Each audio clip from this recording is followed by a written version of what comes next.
Boa tarde você que está aí nos assistindo agora ao vivo aqui no Papo na Rede. Hoje à tarde nós temos a alegria e a honra, né, Brega, de ter o Nelson Bomilcar, nosso querido amigo, que fez o lançamento do livro ontem, o Sem Igreja, que é o tema desse papo.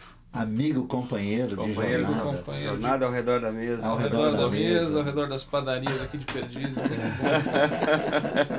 Queria te agradecer. Padarias, cafés, almoços, de manhã, de tarde, de madrugada. Pois é verdade. Com lágrimas, com risos. Ao Clube da Insônia. Ó, você que está ao vivo é convidado Nelson a participar desse papo, tá? Usa aí o alvivo@koinoniaonline.net, manda seu e-mail que a gente vai lendo aqui à medida que vai chegando para você interagir com Nelson Bomilcar, Carlos Bregantin, se você quiser comigo também. Ô Dani, mostra aí a capa do livro, que foi feito o lançamento ontem lá na Livraria Cultura do Shopping Bourbon. Aí está, você já pode comprar no site da Mundo Cristão, se não me engano, foi editado pela Mundo Cristão. Já está disponível nas livrarias e vale a pena você ler. Também a gente vai conversar. Loja virtual da Mundo Cristão, se quiser. Pela Mundo Cristão, isso que eu falo. No bom site da Mundo que Cristão. Tive gente que perguntou, então estão na livraria, né? Na livraria virtual da editora Livraria Mundo Cultura e também no shopping virtual. Exatamente. Livraria Cultura. Nelson Bomilcar aqui também é compositor. Eu queria mostrar esse trabalho aqui do Nelson, ó. Uma coletânea, não foi, Nelson, que você fez já há alguns anos? Já tem bastante anos, mas lindo, ainda atual. delícia, sempre atual, sempre atual. Nelson tem uma longa caminhada aí com vencedores, com a ABU, mas já faz 9 anos que você tem feito uma caminhada de pastoreio, de mentoria pelo Brasil afora. Voltei à itinerância, né, dos meus bons tempos de vencedores e de ABU. E depois da última experiência numa comunidade local, aqui em São Paulo, eu voltei à estrada, né, e à ponte aérea. Aliás, você reclama muito, né, da aviação aérea brasileira. Né? Mas isso é um assunto para vários programas, né? Exatamente. O que eles aprontam não tem. Deca Martins, um abraço para você, viu? Ela tá falando aqui que tá mandando um abraço para todo mundo. Não pode nos ver inteiramente porque ela tá no trabalho, mas depois você vê, porque esse programa fica também disponível. Queria dizer, aproveitar, avisar que na próxima quarta-feira, às 16 horas, o Nelson estará aqui de novo, mas conversando com o João Alexandre sobre música e sabe mais lá o que, porque o João é imprevisível. Mas o Nelson vai estar dose dupla. Muito bom. Exatamente.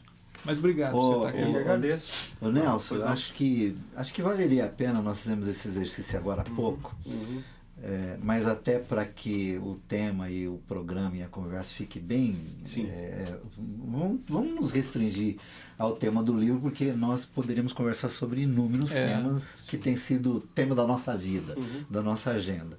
Mas você aí na página 23 do livro, agora há pouco você mesmo estava lendo o que você mesmo escreveu, classificando aquilo que foram suas observações de quem são estes rotulados ou classificados, né, categorizados como sem igreja. Quer dizer, como é que eles se dividem, como é que eles se apresentam, enfim. Sim.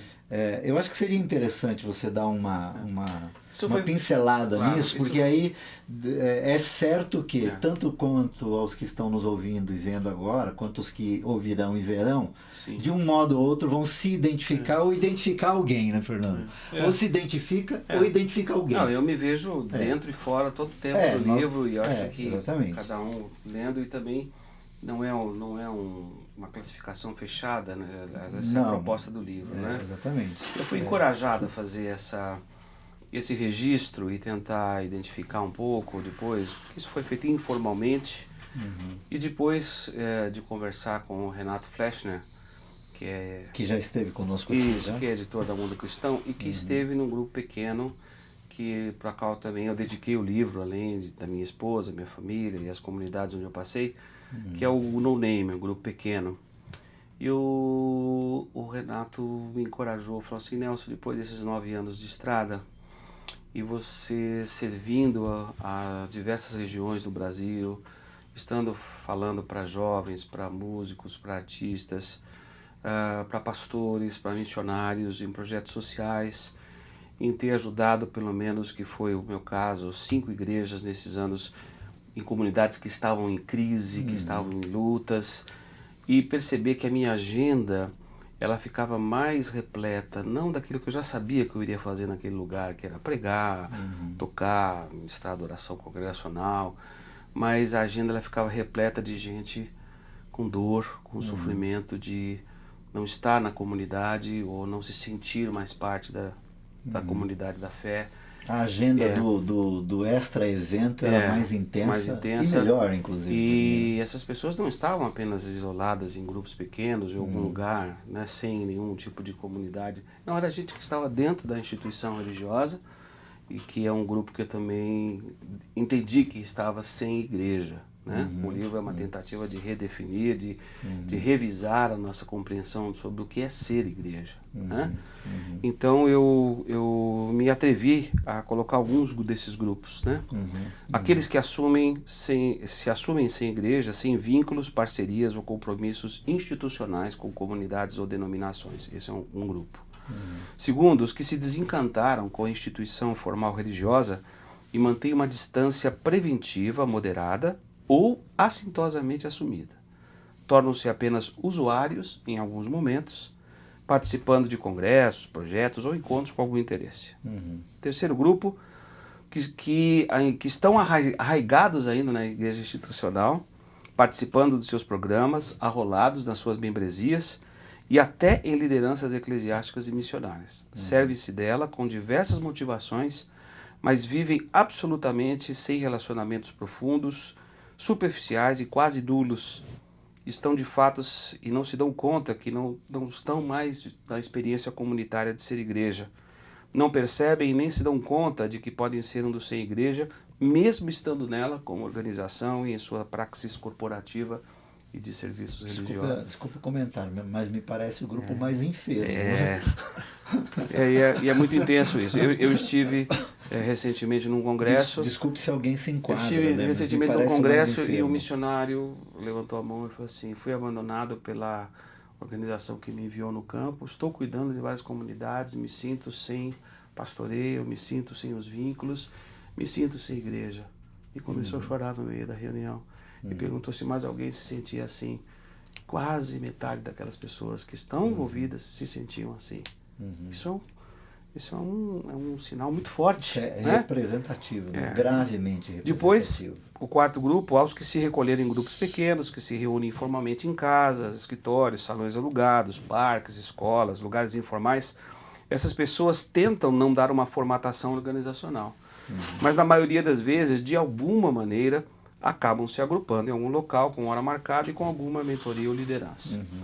O outro grupo, que eu creio que a Marília Camargo César explorou bastante, né, no livro Feridos em Nome de Deus, que caminharam por anos em congregações locais, que se envolveram em projetos institucionais, envolvidos com projetos missionários, e viveram essas decepções, sofrendo diversos tipos de abuso espiritual, principalmente da liderança, que confundiu autoridade com poder, né, com projetos personalistas.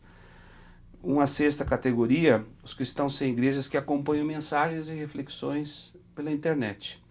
Carecem das conexões mais profundas, de relacionamentos, não desejam a comunhão, não querem compromisso de algum tipo, vivem sem a experiência comunitária e não desejam ser vidraça ou alvo das suas próprias críticas, semelhantes às que fazem em seus artigos, posts, blogs, livros ou tweets.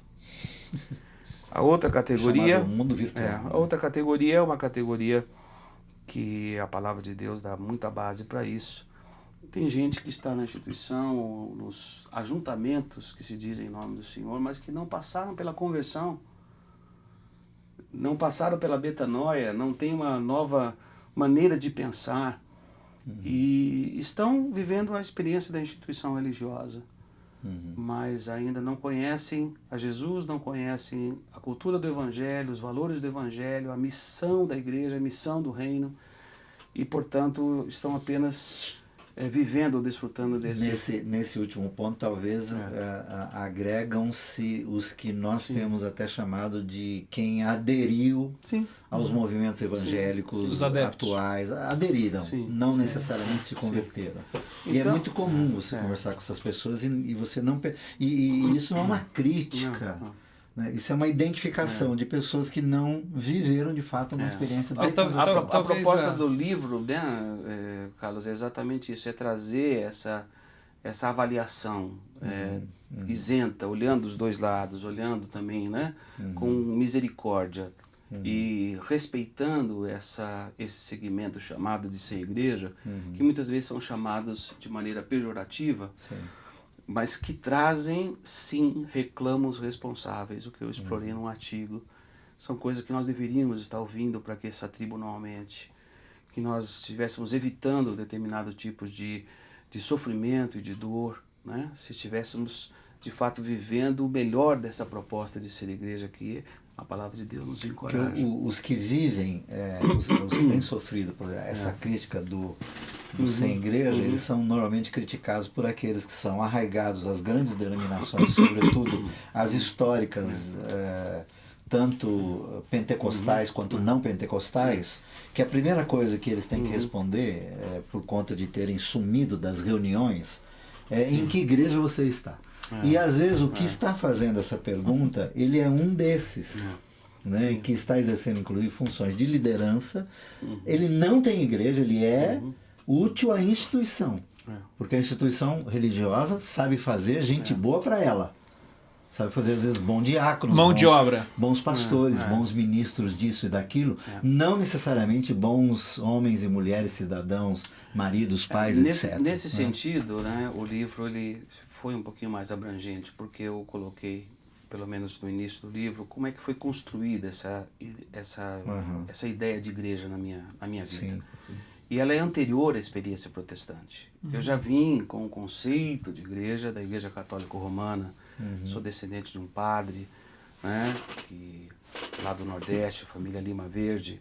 E essa herança católico-romana sempre foi muito forte e muito mais diretrizada, pelo menos naquela época, né, de onde eu recebi essa informação, do que até então a Igreja Protestante. A Igreja Protestante ela acabou gostando dessa diretriz, né? Ela fez um convite para nós sairmos debaixo de uma realidade onde tínhamos um Papa e se convidou para ir para uma outra realidade que tem milhares de Papas não assumidos, né? Tem hora que eu acho que ela é melhor ter um só, né? Porque é muito Papa. Então, quer dizer, essa realidade do sem igreja, ela está presente também na Igreja Católica Romana, e não somente na Igreja Protestante. Sim. Então, eu pude explicar um pouco como é que foi essa ideia, desde aquela época quando o padre tocava na minha casa, lá na rua onde eu morava, para que a gente fosse para a missa às 7 horas da manhã, e foi aí que começou essa ideia de igreja. Igreja associada com um templo, um lugar, não era associada com pessoas, com uma comunidade, né? De pedras que vivem, na linguagem de Pedro. Os paradigmas, né? Básicos, né? De pessoas mesmo, né?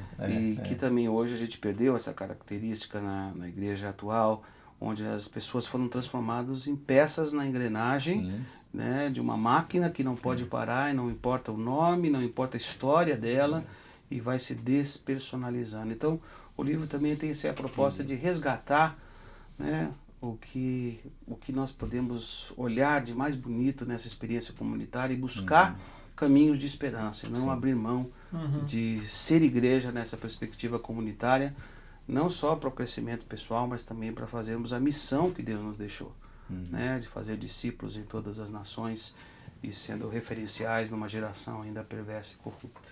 Entendi. Deixa eu ler uns e-mails aqui. Tem gente aí. Estou ouvindo vocês.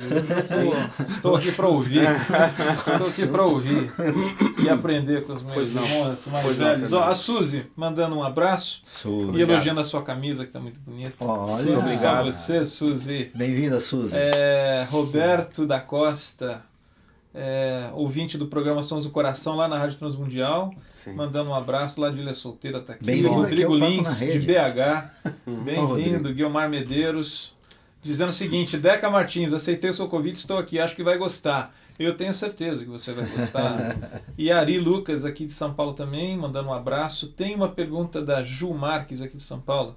Eu fiz essa opção depois de tanto pelejar em ministérios, onde a liderança megalomaníaca quase ceifou minha vida. Hoje aprendi a andar com Jesus e não com a igreja, a instituição. O que vocês acham das pessoas que estão optando pelo caminho igreja do lado de fora? Hoje eu sou missionária capelã sem igreja. O Nelson, usando um pouco essa pergunta da Ju aqui, acho interessante a Ju, essa palavra, ela se identificou assim, e isso dá uma dá margem para porque quando a gente está falando muito. Sem igreja, eu acho interessante assim, o título do livro, eu acho que ele é aberto e ele faz pensar e refletir sobre uma série de coisas. É a realidade ambígua, né? Até de se exatamente. Porque eu fico pensando assim, nessa lista que você apresentou, tentando definir quais são as características ou os grupos chamados sem igreja, me parece que assim, existem aqueles que são com igreja, mas de fato são sem igreja. Existem aqueles que são sem igreja, mas de fato vivem uma experiência de ser igreja. Real de igreja, né? Exatamente. Que talvez é um pouco isso que ela está colocando aqui, que ela está do lado de fora, mas ao mesmo tempo me parece, sim, ansiando por um caminho de ser igreja. Isso. Né? A sua intenção no sentido de usar esse título para esse livro, que eu acho que por si só você já deve ter ouvido algumas reverberações do título, quer dizer, tem a ver com tratar com essa ambiguidade que cada um de nós experimenta na vida pessoal e quando a gente se propõe a viver comunitariamente, vai transportar isso para a vida comunitária. Na realidade, a proposta que mais se adequa à visão de igreja que a gente pode compreender na Bíblia é que nós fomos chamados para uma experiência solidária e não solitária. Essa palavra não é minha, a palavra de Wesley. A proposta cristã é para sermos uma comunidade, para sermos um povo, para sermos uma família.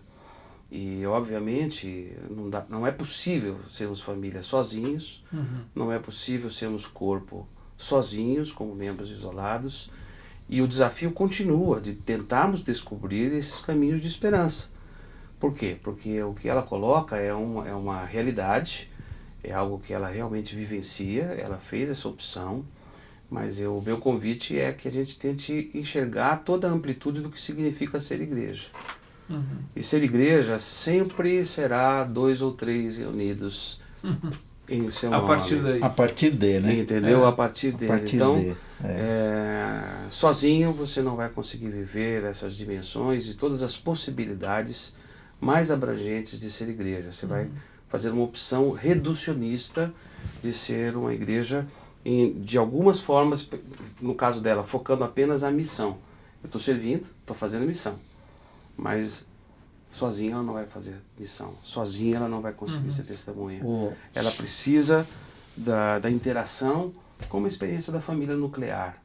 Eu tenho experiências negativas na família nuclear. Ora, eu vou largar a família? Não, eu tenho que enfrentar os desafios de continuar sendo família, senão eu perco essa perspectiva. A igreja, da mesma forma, eu faço uma opção por causa do momento em que estou machucado, desencantado, cansado até, né?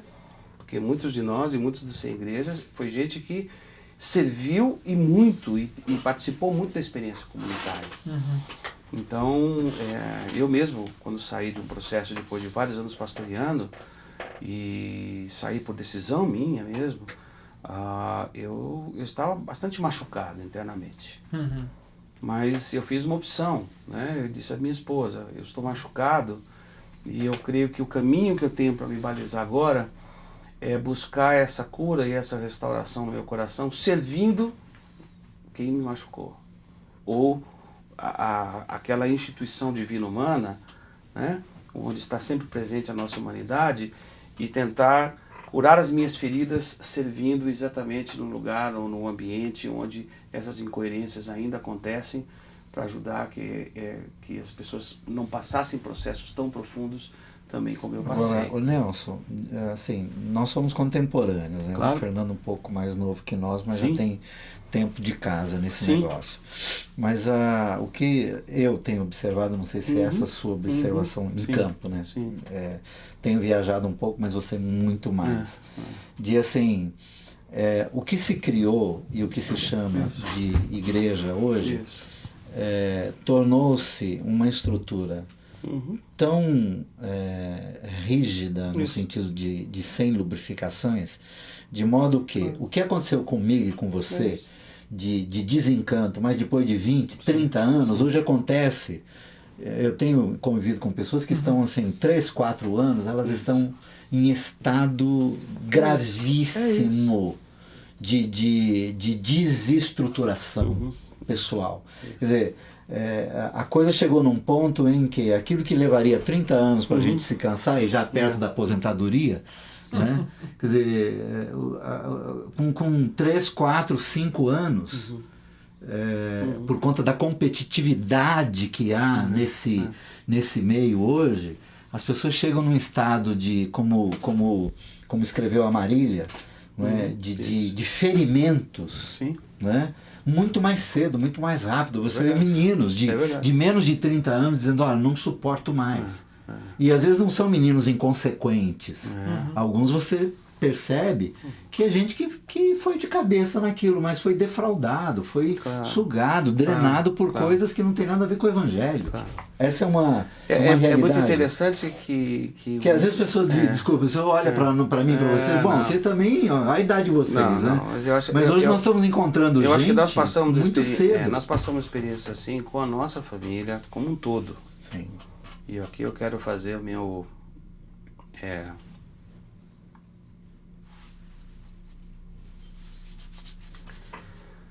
reconhecimento público aos meus filhos,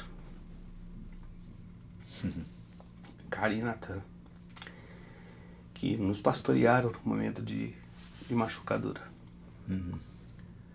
E nós não pudemos poupá-los das experiências que tiveram difíceis e negativas na experiência comunitária. Como nós não pudemos poupá-los das belíssimas experiências que eles tiveram com a comunidade chamada igreja.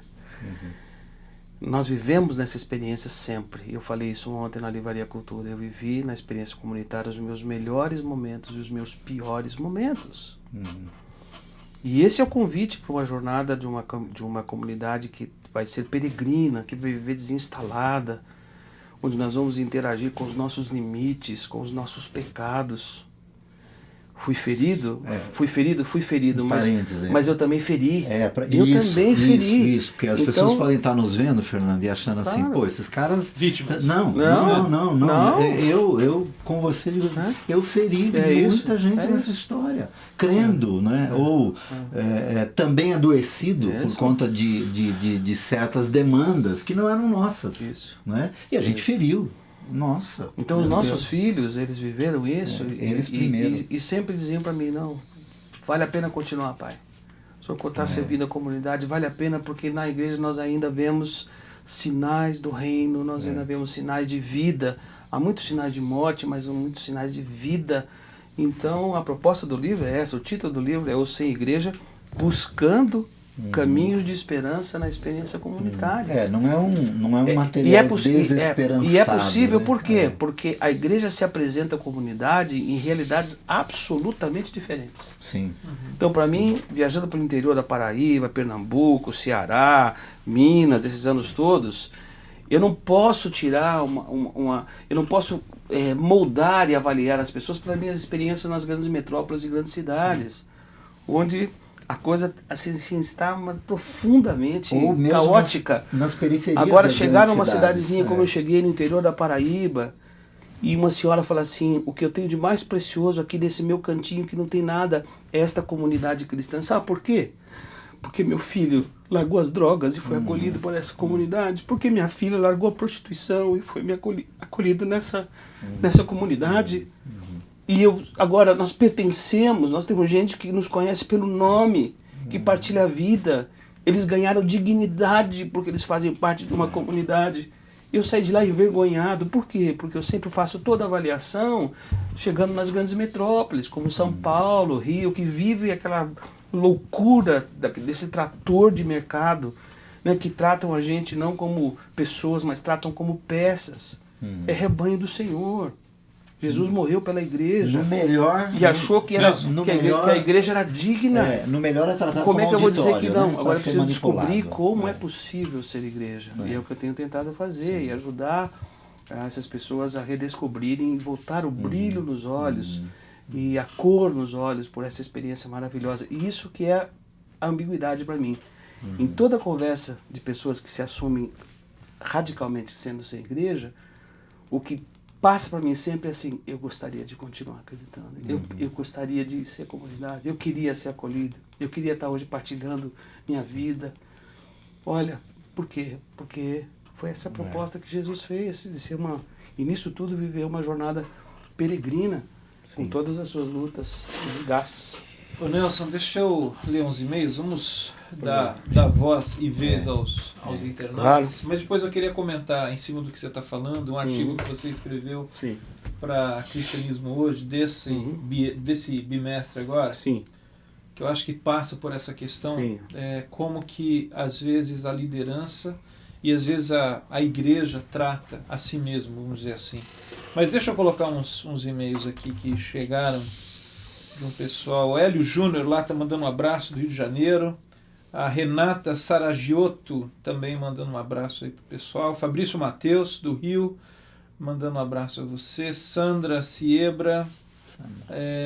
Muitas pessoas que se sujeitam à opressão religiosa são sinceros no seu desejo de servir genuinamente a Deus. E como ajudar essas pessoas? A Vânia Viana, São Gonçalo também, mandando um abraço. Como que a gente ajuda e como que a gente acolhe aqueles que são sem igreja. Guiomar Medeiros de Belfort Roxo, que me diz da igreja Corpo Místico de Cristo, aquela que só Jesus vê. Outra coisa, nós não somos o templo do Espírito Santo. Vamos tocar nesse assunto que eu acho que é interessante. Essa igreja que só Jesus vê, ela tem que ter alguma visibilidade concreta, né? Marcelo Madeira, que está lá em Bauru. Marcelinho, quando o Nelson fala de igreja, de fazer parte de uma comunidade, necessariamente ele fala de uma instituição, ou seja, ruim com ela, pior sem ela. Depende, o Nelson vai falar aí, mas às vezes é ruim com ela, às vezes é pior sem ela também.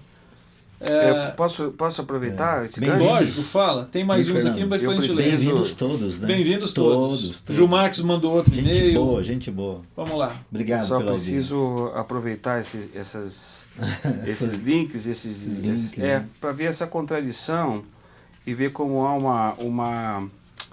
uma complementaridade, né, nessa visão e nessa caminhada, né? C.S. Lewis diz que nós sempre seremos de alguma forma instituição, mas não esgotamos todas as possibilidades, porque a instituição também tem as suas falhas. E Howard Snyder também faz uma colocação interessantíssima. A igreja, inevitavelmente, há de manifestar alguns aspectos institucionais. Nenhuma instituição, porém, há de ser ela própria a igreja em toda a sua totalidade. Esta jamais será, em essência, uma instituição, mesmo que em alguns aspectos da sua vida ela seja institucional, por ter e manter esquemas coletivos que se tornam habituais, rotineiros, caracterizando a instituição. Um grupo pequeno, caseiro, é uma instituição. Então, o grupo caseiro, o grupo nos lares, não é uma rota de fuga, não é um Shangri-La onde tudo vai acontecer lá, não. Tem um cantinho, tem hora, tem rotina, mas pode ser, essa dinâmica ela pode ser absolutamente informal e menos engessada, com as características de uma estrutura religiosa. Mas ainda assim ambígua, porque ela é formada, eu acho que essa talvez é a questão que eu acho que você tenta tratar no livro, que é assim, independente do tamanho, da forma, do local e do momento, qualquer grupo que se propõe a caminhar junto é constituído de pessoas que trazem para esse grupo a sua ambiguidade, a sua luz e a sua sombra. Então, é uma questão de tempo, o surgimento dos conflitos, das questões, e aí a questão é como que esse peso institucional... Quais as ferramentas, né, que são utilizadas, ele potencializa essa complexidade humana. Para o bem ou para o mal, né? Para o bem ou para o mal. E aí eu vou retomar esse artigo que você escreveu. Deixa eu só fazer um comentário rápido para... Tem mais e-mail, eu vou ler daqui a pouquinho. Validar ainda mais Lewis e o outro autor que você citou. Howard Snyder, que escreveu A Comunidade do Rei. Mas de gente aqui, eu estou uma vez conversando com o Dr. Kay Wassa, né, amigo nosso, né? E eu, desencantado com essa coisa estrutural, organizacional, institucional, viajando com ele num período aí pelo Brasil, ele me saiu com uma que me valeu para rever e tentar manter a minha saúde, no que diz respeito a estruturas institucionais. Ele disse assim: Bregantin, no universo, a menor partícula que já foi identificada, ela pode ser lida estruturalmente. Ela tem uma estrutura. Eu lembro sempre dessa fala do doutor do Keiwasa, porque isso sempre me põe com os pés no chão. E eu sou dos que às vezes radicalizo nesse sentido, mas eu sei, concordo. Mesmo um grupo pequeno que se reúne nem tipo periodicamente, ou tipo, vamos nos reunir uma vez por semana, mas o dia a gente decide, né?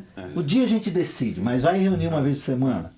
Não, cada 15 dias. O dia a gente decide. Ora, óbvio. Quem que manda o e-mail chamando a turma? Alguém convoca, alguém vai dizer, alguém vai fazer isso funcionar de alguma forma. Então, assim, é importante que as pessoas que estão nos vendo e nos ouvindo não entendam, e eu sei que não estão entendendo assim, porque o livro é bem claro nesse sentido, de que há uma indisposição, há uma antipatia. Ou maniqueísmo, né? De achar assim, isso é ruim, isso doentia. é bom. Não necessariamente.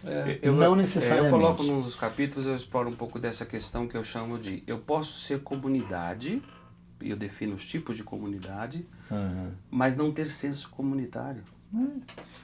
Eu posso estar num grupo pequeno que não tem senso comunitário de doação, de partilhar a vida, de partir o pão, de fazer missão. Ele é casulo, só que tem mais 2 ou 3. E posso encontrar, como eu encontro, estruturas onde as pessoas têm senso comunitário, sim, e que se reúnem para servir as pessoas, para servir a sociedade, para dar respostas aos gritos de socorro, de clamor dos que estão sem esperança, que estão excluídos, sendo sal e luz de uma maneira extremamente positiva.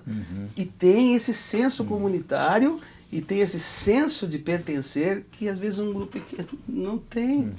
Por que nós queremos sempre pegar o modelo, a tipificação e falar assim: não, aqui está o segredo, não, aqui está o segredo. Como nós vivemos tanto aqui, que as pessoas acabaram passando, sei que tem essências boas, que tem questões boas, mas assim, agora estamos na rede ministerial, agora estamos nos propósitos, agora estamos no G12, agora estamos em igreja em célula tronco, né? Porque célula tronco tem restauração maior do seu célula, né? Tem um upgrade aí. E agora a igreja orgânica, e agora você quer... Meu, o que é isso?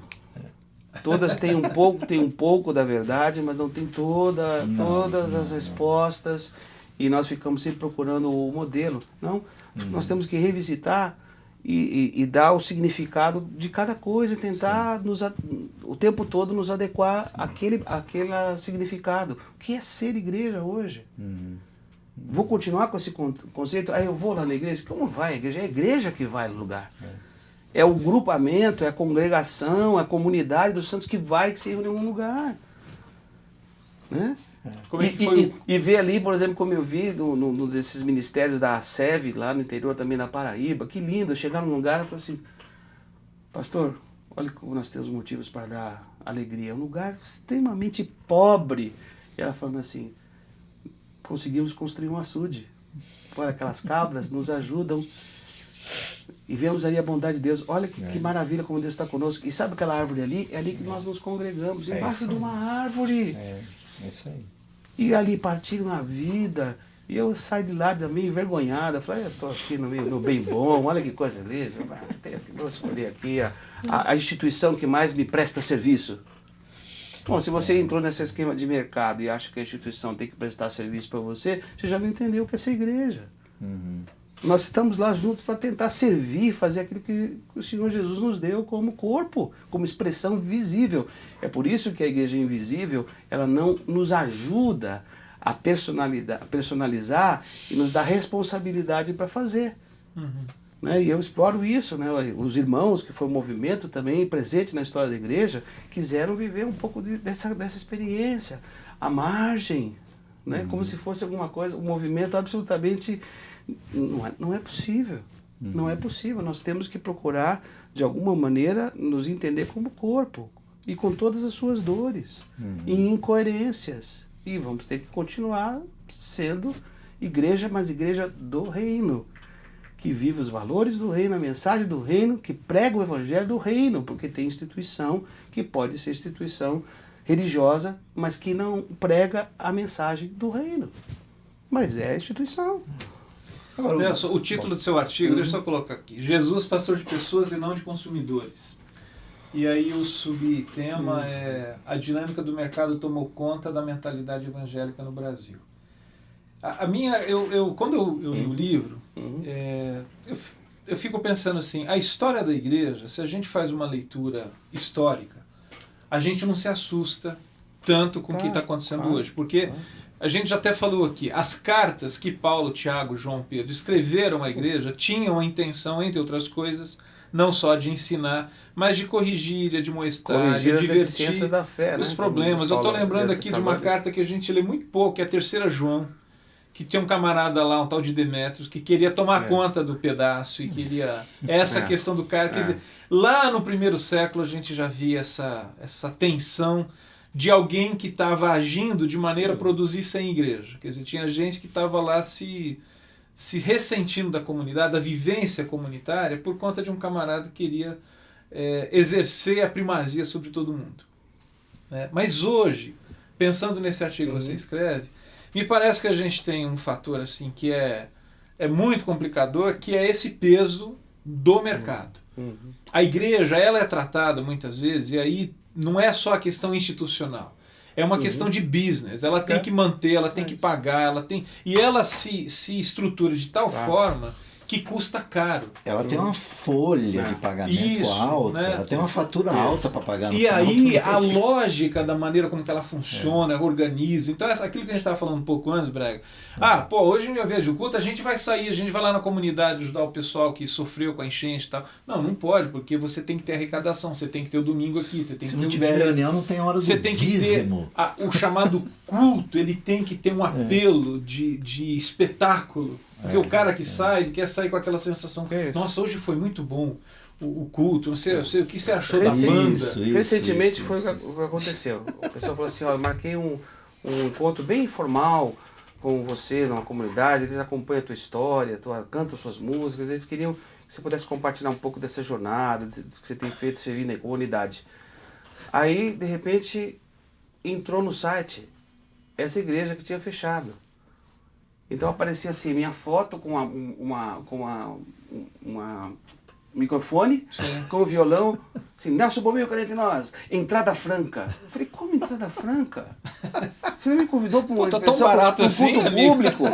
Não, ele queria transformar em evento. Olha, mas aproveitem que nós não estamos cobrando. Parece paradoxal, né? Puxa, o cara canta, o cara produz, né? A instituição quis capitalizar em cima da sua imagem. Exatamente, mas não vive em função do mercado. É característica do mundo corporativo. Não, vou aproveitar o Bomil para fazer um evento. Eu falei, pera um pouquinho, então se é evento, vamos fazer de outra forma. Quer fazer um negócio legal, amostra, uma coisa, né? Não é desse jeito que você está fazendo. Agora, você me convidar para a sua comunidade e falar assim, entrada franca, mas pera um pouquinho, mudou o negócio? Tipo, a Porto Seguro, ela faz uma propaganda de solidariedade no trânsito, né? E a pressão é essa mesmo. A pressão está no mercado, por quê? Porque a mensagem que eu prego, daqui a meia hora, ela já vai estar sendo vendida lá fora. Tem um departamento que já foi criado para isso, e vamos vender, vamos arrecadar, e vamos transformar isso em DVD, vai mudar a sua vida. E se você não fizer isso, você vai ficar isolado, viu? A igreja está virando uma espécie de um... Nós não vivemos em função disso, só que isso daí produz muito sem igreja. Isso, então, isso que eu tô falando. Muito sem igreja. Esse estilo polishop de precisam, comunidade. Precisam bancar os eventos, precisam pagar as contas. O Dani está falando que o acesso à Koinonia Online é gratuito. Então, boa, Daniel. Né, quer dizer, essa questão é uma coisa muito complicada. Porque a agenda... Né? E nós temos que ter muito equilíbrio. Pessoal, tem e-mails chegando aqui, posso ler? Pode. Vamos lá. Augusto Guedes, Fortaleza, Ceará. Nelson, desculpa se repito pergunta, pois só agora consegui acessar. O que você chama de experiência comunitária?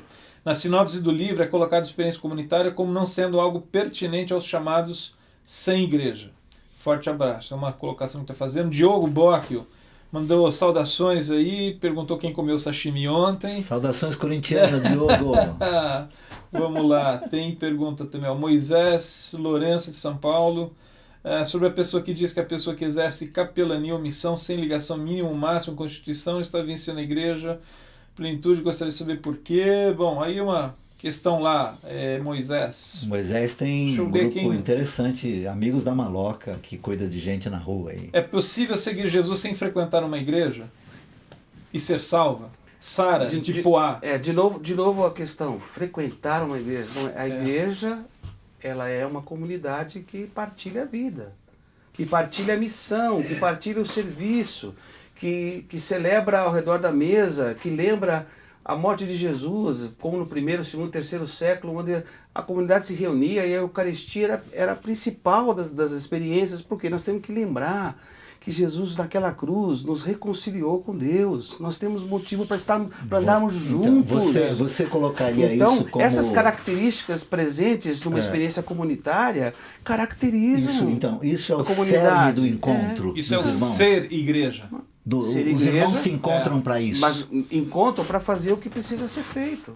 Para adorar, para orar, para crescer na palavra, para crescer espiritualmente. Para quê? Para fazermos a obra que Deus nos deixou. A comunidade não pode perder o seu senso de missão, que é o que muitos grupos pequenos perdem. Se reúnem ao redor da mesa, cuidam uns dos outros, até que se cansam de cuidar só dos outros. Por quê? Porque a comunidade é chamada de dentro para fora. Nós temos uma mensagem para apresentar, nós temos que testemunhar da salvação e do senhorio de Jesus Cristo. Nós temos que nos apresentar para servir. Então, se a comunidade não correr para se envolver nos projetos, né, e servir ao que nós temos aí, não faltam projetos para servir, não faltam projetos missionários, não faltam projetos sociais, não faltam coisas mesmo, Nelson, que a comunidade evangélica tem misturado na vida, no cotidiano. O cara lá na empresa, que a própria empresa desempenha algumas tarefas muito interessantes, que às vezes muitos dos que estão na chamada igreja não participam porque foi a empresa que começou alguma coisa ali naquele grupo de necessitados, enfim. Ou essa vivência comunitária deu tamanha compreensão do reino para esse camarada que a vida cotidiana dele, ele experimenta esse engajamento de serviço em nome do rei. Mas tem mais coisas que eu acho que alguns grupos na experiência comunitária têm uma dificuldade, é uma dificuldade que eu coloco. Nós temos uma dificuldade hoje de lidar com o conselho mútuo, nós temos dificuldade de lidar com o seu irmão ser superior a você mesmo, você tem dificuldade de lidar com qualquer tipo de manifestação de autoridade. Essa é uma característica. A maioria dos sem igreja não querem mais, a maioria, mas não é, muita gente não quer mais essa experiência de submissão mútua, não deseja mais isso. Por quê? Porque quando fizeram de coração aberto, foram traumáticos e foram manipulados. E é por isso que eu gasto também um tempo falando para pastores e líderes. O rebanho é do Senhor, a comunidade, a igreja é do Senhor. Nós não somos donos da visão, nós não somos donos do rebanho que é de Deus. E temos que pastorear esse rebanho com as recomendações bíblicas. Agora, não vão ser usados para que eu atinja os meus objetivos pessoais ou da minha estrutura. Agora, Nelson, essa autoridade espiritual, que eu diria que é absolutamente legítima temos que conversar um pouquinho sobre isso. Da igreja, no sentido mais saudável, ela foi devidamente contaminada pelo que há de autoridades espirituais no mercado hoje. Não, e não é só no mercado. Que se auto-impõem. Mas na nossa história, o brasileiro tem uma dificuldade tremenda com essa questão de autoridade. Claro que tem. Nós que vivemos com uma herança... Por conta do quê, né? Vivemos com uma herança de ditadura de no nosso país. Que defrauda, opressiva, que matou gente, que mata, que exclui. Irmãos nossos que sumiram das comunidades. Quer dizer, é tão sempre difícil para cada um de nós como seres humanos entenderem isso. E quando a gente fala em ser igreja, nós vamos ter que revisitar esse conceito também. Outro dia alguém disse assim, alguém comentou sobre estas alianças com pastores. Que, no princípio saudável dessa palavra, dessa proposta, é muito interessante. Mas estas alianças, elas ganharam conotações as mais opressivas, as mais autoritárias, as mais nocivas às vidas das pessoas. Mas aí é que eu acho que entra um caráter, porque assim, você hoje tem, no contexto corporativo, você tem o elemento da opressão, da autoridade abusiva. Na família você tem isso. Eu acho que a questão que pega é que, se tratando de igreja, de religião, o que é que a gente fala? A gente está falando de um elemento de fé, e aí a autoridade espiritual, ela é no coração e na mente do fiel, acolhida de uma maneira assim, como se fosse Deus falando. Por isso que eu acho que é muito grave essa questão de quando há uma autoridade abusiva, distorcida, porque não é o meu pastor ou o meu líder que está sendo autoritário em relação a mim. É Deus quem está fazendo isso comigo. Essa é a leitura que se faz. Eu acho que a gravidade dessa questão, quando acontece no ambiente comunitário, é essa. De que afeta, não é a minha relação com o trabalho, a minha relação conjugal, é a minha relação com Deus. E não adianta a gente dizer assim, pura e simplesmente assim, não, olha, eu estou ralado aqui com a igreja, me machuquei, feri e tal, mas a minha relação com Deus está boa. Não, ela entra nesse caldo. Por isso que eu acho que é tão séria e tão urgente se tratar dessa questão. Na realidade, eu acho que quando nós estamos tentando resgatar o significado de ser igreja, nós estamos resgatando todos esses conceitos. Nós estamos tendo que rever tudo isso. E foi o grande tensão do tempo todo. Eu coloquei isso. O Renato Flescher falava, né? Você vai passar muitas lutas internas para poder saber aonde está o teu coração e a tua compreensão hoje sobre isso. Né? Porque eu tenho que lidar com a minha própria experiência. Claro. Eu que também já fui muito crítico, né? E sem misericórdia. Não, pera um pouquinho. Eu estou criticando o quê? Eu faço parte dela. Mesmo que queira ficar à distância, eu faço parte dela. Então eu preciso ter a mesmo com os outros juízo e comigo misericórdia. Não, eu tenho que exercitar essa misericórdia e entender além, o que está por trás, o que está ao lado, né? E tentar buscar esses caminhos de esperança.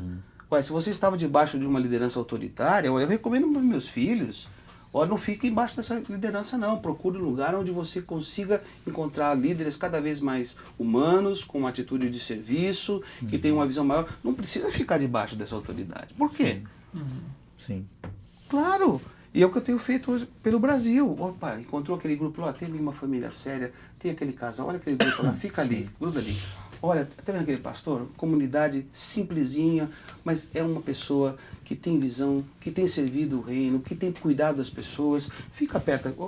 Olha como tem gente saudável. Né? Nós temos que descobrir esses caminhos. Claro que temos.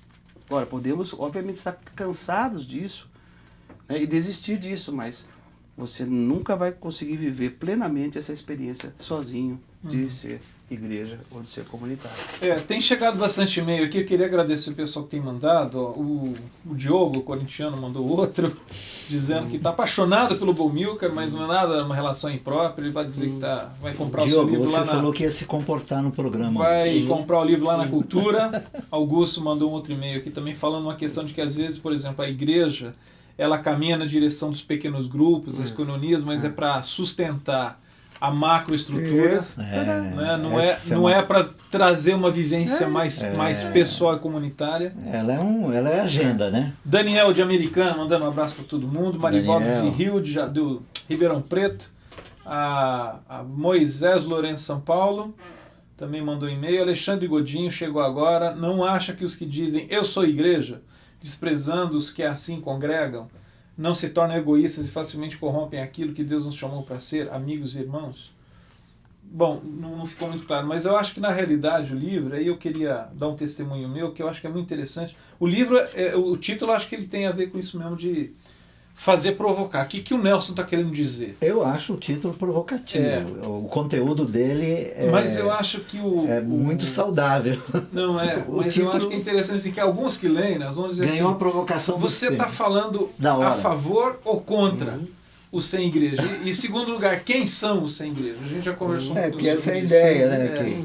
Mas eu vou te dizer, eu acho que na realidade cada um de nós tem alguma coisa de sem igreja e de com igreja, mas acho que o chamado do livro é para repensar essa experiência de ser igreja, que passa pelo congregar e mais, com estar junto. Isso. Ajustar as expectativas. Nós precisamos ajustar as expectativas do que é possível vivermos como igreja. Quais são os limites? Quais são as expectativas fantasiosas que a gente tem? Inclusive na chamada comunidade local. A comunidade local precisa viver junto nas suas expectativas, nos seus sonhos, né? Suas dores, suas alegrias. Mas né? eu coloquei também na chamada do livro também está na hora de nós ouvirmos um pouco mais os poetas. Uhum. Sabe, quando eu ouço o Jorge Herder cantar Eu e Você, igreja presente, nação entre as nações, família de Deus, um povo entre os povos, luz para toda a gente, uma voz no só coração. Chegou a nossa hora de ser parte da história, de ousar ir de avante, de sair e proclamar Cristo Jesus é o Senhor. Missão é ação, transforma e abençoa, motiva a nossa vida, ajuda as pessoas, enfrenta a miséria, reparte o pão da vida. Eu não consigo fazer isso sozinho. Uhum. Compaixão, salvação, a igreja tem uma missão belíssima. Essa poesia foi divisa lá na nossa comunidade, viu, amigo? Lembra? Gerson Borges, citado no livro, a glória de Deus é compartilhar. Uhum. Frase do James Houston. Não é verdade? Pôs na música.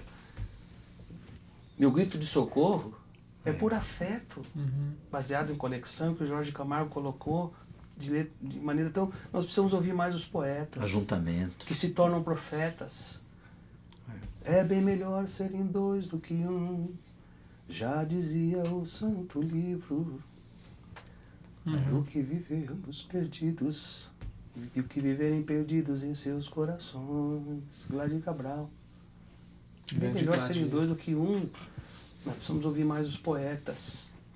Eles estão aí para nos chamar a compartilhar a caminhada da fé e devolver esse brilho e dessa comunidade.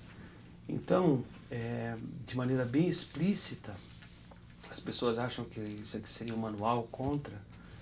Eu dedico o meu livro, além da minha família, como eu já disse, além do No Name, às igrejas que eu passei.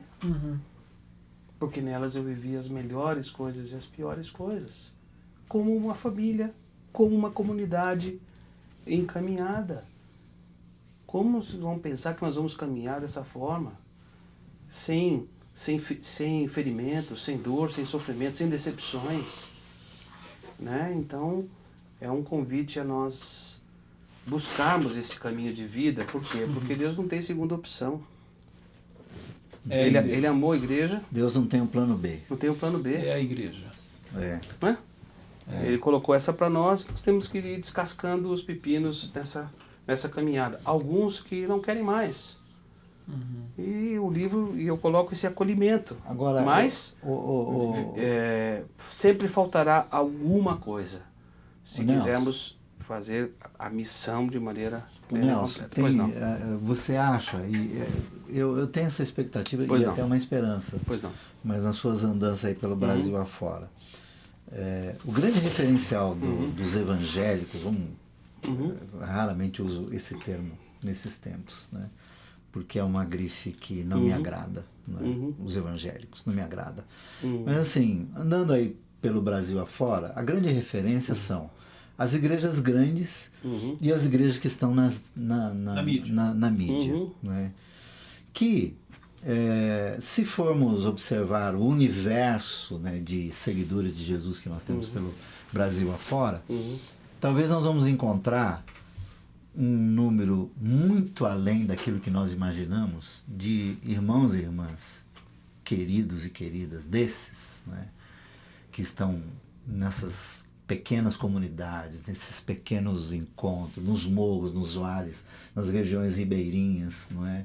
Que estão desenvolvendo um trabalho de comunidade e prestando um serviço a Deus e aos homens como igreja de Cristo, que não tem absolutamente nada a ver com esses modelos de megas igrejas e igrejas midiáticas, que, lamentavelmente, são a referência para a grande maioria. Mas como a grande maioria desse país é pobre e sem recurso, eles têm que lançar mão de si mesmos nos dias e nas tragédias que cada um vive. E eles sabem que aquele infeliz que está falando aquilo naquela televisão pode ser muito interessante de se ouvir, mas quem vai visitar a mãe dele no hospital quando ela tem derrame é aquela irmãzinha, aquele irmãozinho que comunga com ele. Esse é o... E às vezes, como nós somos, você disse, nós das grandes cidades nos contaminamos tanto com a mídia e com os grandes modelos de igreja, que nós deixamos de observar o que se faz em termos de capelania. Gente que está visitando prisão, gente que esses caras nunca iriam, e se forem alguma vez, vão levar os holofotes para de algum modo arrecadarem para si algum direito. E tem gente fazendo isso todo dia. Todo dia tem gente fazendo isso. E eles comungam, Fernando, debaixo de árvore, comungam em taperas, comungam em locais que não serviria para estes, né, para fazerem... Deixa pra lá, nós não seríamos pastores relevantes de pequenas igrejas. Eu sou também cuidadoso porque eu encontro algumas igrejas que cresceram naturalmente, né? Ou que não se reproduziram, não começaram outras, ou implantaram comunidades, mas que têm vivido, sim, uma dimensão muito forte de missão e de serviço. Às vezes não se pode ter muitas expectativas em relação à comunhão de profundidade. Aliás, quando ela se constrói, é no serviço que você constrói esses parceiros de vida, né? Então você tem que ter outras expectativas para uma mega igreja. Reconheço que esse modelo chegou violento no nosso país, né, com alguns modelos que chegaram fora do país, principalmente da América do Norte, e que se fôssemos ter outros referenciais de comunidade de igreja fora de lá, nós enxergaríamos a igreja de uma outra forma, coisas com melhores, outras perspectivas. Né?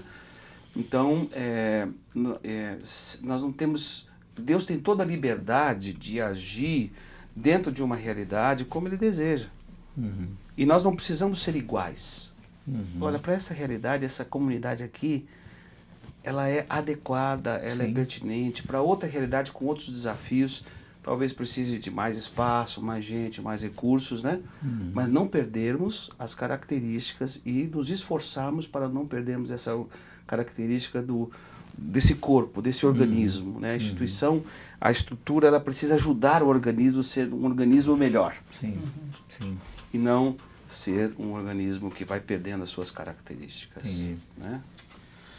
É isso aí, pessoal. A gente tem e-mail chegando, mas a gente está acabando. Não vai dar, já passamos quase de 1 hora aqui de papo. Só identifica eles aí, essa turma. Identifica, é verdade. O Alexandre Godinho mandou um outro e-mail aqui dizendo que, fazendo uma colocação de que ele dizer que muitos que se dizem somos igreja, na realidade usam isso só para não sair desse... Claro. Enfim, ficar ensimesmado, né? Vladimir Moraes Farias, lá de Campina Grande, Paraíba. Bispo Primaz da Nova Vida, Macalister, né, publicou recentemente o livro O Fim de uma Era, de certa forma profetizando o fim da igreja como a vivemos hoje. Talvez está se referindo à forma, né? As formas da igreja. O sem igreja não seria o perfil do cristão do futuro, da segunda metade do século XXI? Bom, aí vai depender. Eu vou responder no lugar do Nelson, se bem que eu perguntei para ele, mas eu recomendo o seguinte: leia o livro, porque eu acho que essa questão do que é o significado do sem igreja, né? Talvez sim, talvez não. Vai ser a característica do cristão desse início do século XXI. O fato é que, as instituições religiosas, elas existem, né, há muito mais tempo do que nós todos, né? E está antes de qualquer outra coisa que existe na face da Terra. Portanto, elas existirão.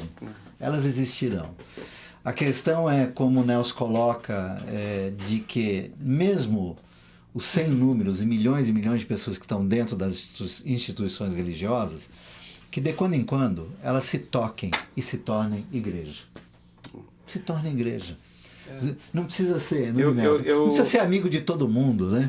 Que ninguém consegue, mas se torna igreja dentro da comunidade. Isso, perfeito. Eu queria trazer um pouco desse senso de que a pergunta é: o que é que me cabe dentro da minha vocação de ser discípulo igreja?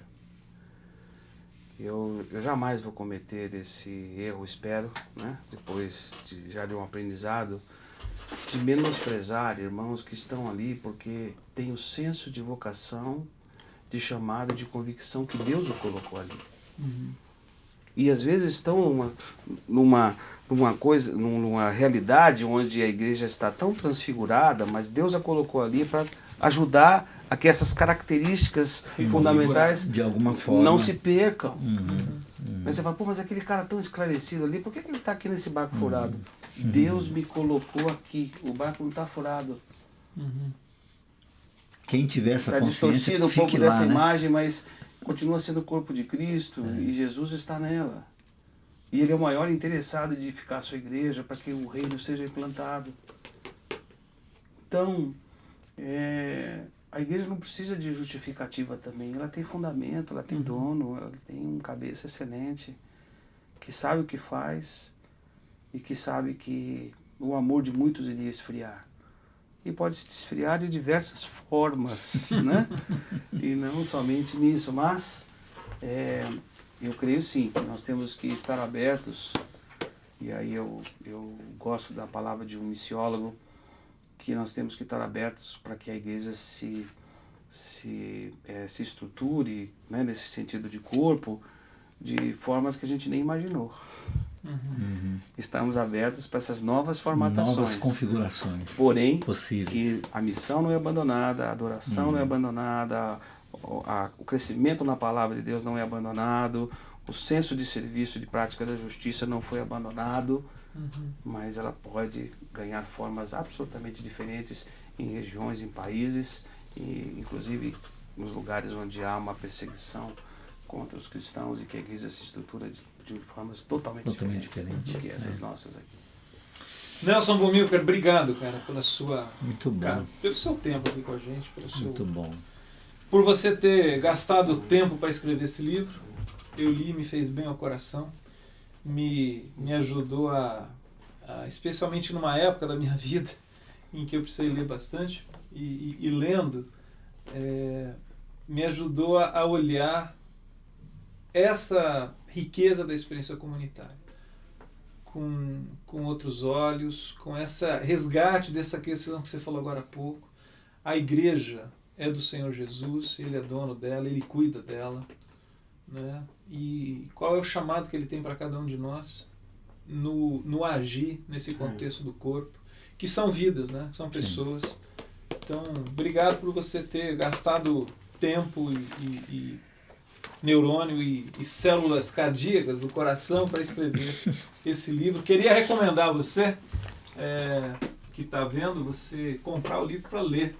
E quem sabe você ler comunitariamente, né? Ler junto com outros irmãos e discutir. Eu acho que isso enriquece bastante o olhar. O Brega tá mostrando o livro dele autografado, mas fica aí. Obrigado pela história, Nelson. A recomendação. A sua história. É uma boa história. Quarta-feira que vem, Nelson Bumilcar aqui com o João Alexandre, falando sobre música, poesia, canção, história. E quem sabe o Sem Igreja de piada novo. E causa. Piadas e causa. O João é piadas e causas. Cara, obrigado. Obrigado a vocês. Obrigado. Obrigado, bom ter você aqui. Obrigado a Daniel Choi e todos os espectadores. Os internautas online. Obrigado a você que ficou conosco aqui nesse papo e recomende. Vai ficar arquivado? Daqui a pouco vai estar, daqui a algumas horas estará disponível no YouTube para você poder ver. Legal. Você vê no YouTube e vê aqui. Legal, gente. Abraço, gente. Tchau. Jane falou em